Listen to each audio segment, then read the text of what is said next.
enfant, Chiara Mastroianni, fait des apparitions aux côtés de ses parents, à nous deux. Alors, à nous deux, je m'en souviens très bien. C'était absolument pas, évidemment, pour devenir actrice. C'est que j'étais là sur le tournage et qu'à un moment donné, je devais tellement m'ennuyer qu'ils ont dit, bon, on va s'en débarrasser, on va lui faire de la figuration. Et j'en garde un souvenir très mauvais, pour une raison très superficielle. Je devais avoir 7 ans, puisque je suis née en 72, et on m'a obligée à mettre une cagoule blanche pour ma scène. Et je peux vous dire que c'est très violent, parce qu'aujourd'hui, les enfants sont épargnés de la cagoule, on en voit très peu, ou alors c'est des cagoules très très classe pour aller au ski. Mais je peux vous dire que la cagoule blanche, c'est dur. Alors la Cité des femmes, alors là, c'était un début en trombe. Hein, vraiment, je suis arrivée dans le cinéma par la grande porte. Hein, c'était un film de Fellini. Non, la Cité des femmes, j'ai été coupée de A à Z. Mais je l'ai su que très tard, hein, parce que pendant longtemps, on m'a interdit de voir la Cité des femmes parce que j'étais trop petite. Et donc voilà, donc la Cité des femmes, c'est une bonne leçon d'humilité. Les yeux noirs, alors donc 87, ils mettent les yeux noirs. Donc vous voyez, j'ai fait une petite pause hein, entre 79 et 87, le temps de me recentrer, de savoir un peu où j'en étais. Non, les yeux noirs, c'était super. C'est un tournage sur lequel j'avais rejoint mon père en vacances. Pendant une assez longue période d'ailleurs, ça se tournait l'été en Russie. J'étais inscrite en doc d'italien incencié. Elle décide, oui, bon, alors le doc d'italien incencié, oui, bon, je crois que ça n'existe même plus d'ailleurs, ce truc où j'étais inscrite avec effectivement Melville, nous allions en cours ensemble et très vite, on a lâché l'affaire, très vite. Je vais même pas vous dire au bout de combien de temps parce que ce serait indécent, mais c'est vrai qu'on a lâché l'affaire, j'avoue, bon, ben voilà. Ensuite, André Téchiné lui offre son premier vrai rôle. C'est vrai que c'est Melville Poupeau qui vous a encouragé à devenir actrice? Beaucoup, parce que quand j'ai commencé à y penser, ça réagissait très mal chez moi Enfin, c'est surtout ma mère qui s'inquiétait, parce que mon père, c'est ma mère qui m'élevait, donc évidemment mon père, les choses lui pesaient moins, mais ma mère, et je comprends aujourd'hui pourquoi, mais c'est vrai qu'elle était super inquiète, etc.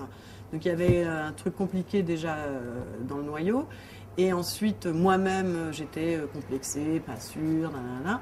Et Melville, qui lui avait commencé vachement tôt avec Ruiz, à l'âge de 9 ans, je crois, m'avait dit, mais écoute, c'est complètement idiot, ne reste pas sur un truc, au moins tente, quoi. Et puis après, tu verras bien. Donc c'est vrai qu'il m'a beaucoup encouragée. Bah, là, le film de Téchiné, alors là, c'était terrible, parce que j'étais évidemment super heureuse et tout ça, mais en même temps, j'étais que de l'angoisse, donc j'avais mal au ventre tout le temps. J'adorerais retravailler avec André maintenant, parce que c'est pas que je sois plus angoissée, c'est pas la peine que je fasse semblant, mais je pense que peut-être je pourrais un peu en profiter aussi. Ça franchit vite de nanana, d'accord. Héroïne du macabre et drôle journal du séducteur, avec Melville de nouveau, d'ailleurs de Daniel Dubroux. Alors ça, c'était très marrant à tourner. Elle intègre la même année la troupe de Desplechin. Moi, j'aimerais bien intégrer la troupe de Desplechin. Tiens, comment je me suis disputée, alors ça a été vraiment pour moi génial de rencontrer Arnaud. Parce qu'entre comment je me suis disputée et Raconte de Nel, se sont écoulés 12 ans. Pendant lesquels c'est vrai que je rêvais toujours du jour où je pourrais retravailler avec Arnaud. C'était un très petit rôle à l'époque, mais c'est quelque chose de très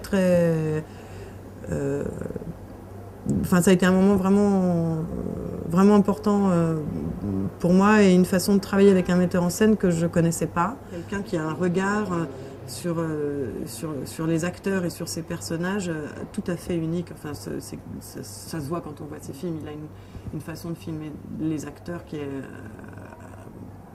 moi je trouve, dingue. Soit là il y a marqué audacieuse, tout ça. Je ne suis pas quelqu'un de si audacieux que ça finalement. C'est prendre Xavier Beauvois. Voilà, alors Xavier Beauvois, ça a été aussi une rencontre très importante, parce que Xavier, il arrive... c'est quelqu'un qui a du génie sans faire trop d'efforts, c'est très énervant. C'est comme les gens le dimanche soir qui n'ont pas fait leur rédaction et qui tout à coup en 2 secondes et demie vont la faire, etc. Il a du coup dans le rapport avec les acteurs quelque chose qui est très libérateur. Et c'est vrai que Xavier m'a aidé à me sortir un peu aussi de mes pataugements, d'adolescent, enfin post-adolescente. D'ailleurs, j'ai longtemps été adolescente finalement, moi. Dept SM dans Nowhere. Alors ça, c'était très drôle, la rencontre avec Greg Araki, parce que il m'a appelé, et puis quand il m'a décrit le film brièvement au téléphone, j'ai pensé tout de suite qu'il s'était trompé de personne. Je sortais de ma saison préférée, Trois lignes sur Mars, etc., qui sont pas des personnages ni trash, ni sexués, etc. Et quand il m'a dit, alors voilà, tu t'étonneras pas, parce qu'ils étaient là à Los Angeles et moi je vis en France, et donc il me disait, quand tu vas recevoir les fiches pour remplir les mensurations pour les costumes, comme on te les fait faire dans un truc de fétichisme, t'inquiète pas et tout machin. Et pendant tout le temps, j'étais pas inquiète, mais je me disais, mais il se trompe, il va me dire, désolé, je me suis rendu compte, je vous ai confondu avec une autre, enfin ça me paraissait bon. Et puis en fait, non. C'était bien ça et ça a été super. Ensuite, il y a eu alors 2 films que j'aime beaucoup qui sont Carnage et Il est plus facile pour un chameau. Le côté atypique et singulier de Delphine Glaise, la réalisatrice, était vraiment, mais ça se voyait à la lecture du scénario.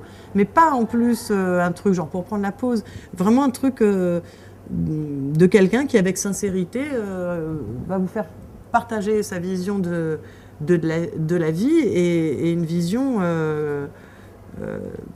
très très personnel, et moi c'est vrai que c'est ce qui m'intéresse à travers des gens comme Ruiz ou Araki ou Desplechin.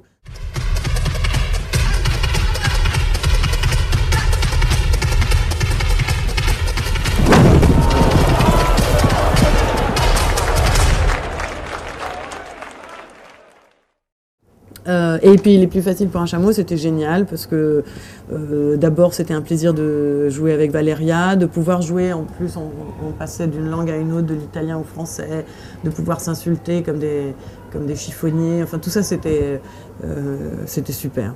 C'était vraiment super. Et puis c'était la première fois dans le film de Valeria qu'on me donnait aussi l'occasion de sortir un peu de la politesse, et c'était un personnage plus ingrat, plus dur, plus violent même par moments, et ça me plaisait beaucoup. Pareil, c'était super libérateur en fait. Alors là, la lettre, ça a été une expérience très particulière parce que je me retrouvais avec un texte du XVIIe, à peine adapté à nos jours, en même temps tourné de nos jours. J'ai eu le malheur d'aller lui dire alors voilà, j'aimerais bien pour cette scène où la mère meurt, si on pouvait en parler un peu avant, parce qu'il y a une longue scène d'agonie de la mère. Et il m'a répondu, il n'y a pas de psychologie au cinéma. Et alors là, je me suis dit, ok. Et donc ça a été un périple où j'ai eu beaucoup d'angoisse. Et en même temps, je lui dois beaucoup parce que Manuel est quelqu'un de très, très, très précis sur la direction physique. Je ne sais pas comment vous dire, c'est comme une gymnastique de la tête, quoi. C'est comme si on m'avait fait faire des mathématiques longtemps. Et ce qui fait qu'au bout, bon, peut-être j'aime pas trop les mathématiques, mais j'arrive à m'en sortir un peu, quoi. Je me souviens d'une scène dans un salon où j'apprends à la télévision que je sais plus qui a eu un accident, et il voulait absolument que je fasse un truc comme ça, et j'ai essayé par tous les moyens. Au moment où il disait action, je me disais je le fais pas, il va pas se rendre compte. Enfin, j'ai tout essayé pour ruser.